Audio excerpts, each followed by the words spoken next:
air, air, air, air, air. Cat.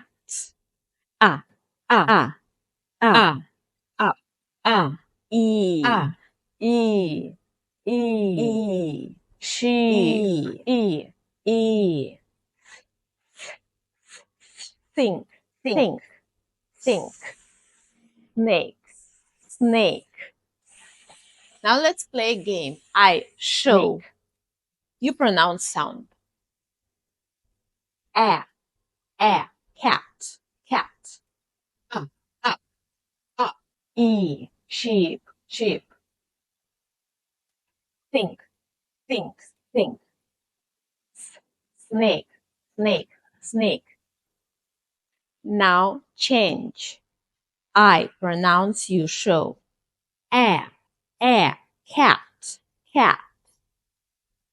Air, cat, up. E, sheep, sheep, E. Sheep, think, E, sheep, think. Snake, think, snake. Snake. This is multisensory phonics.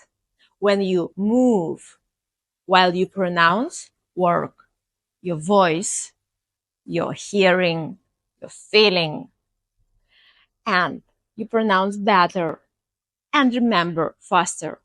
Watch my long video about this topic. Link is below.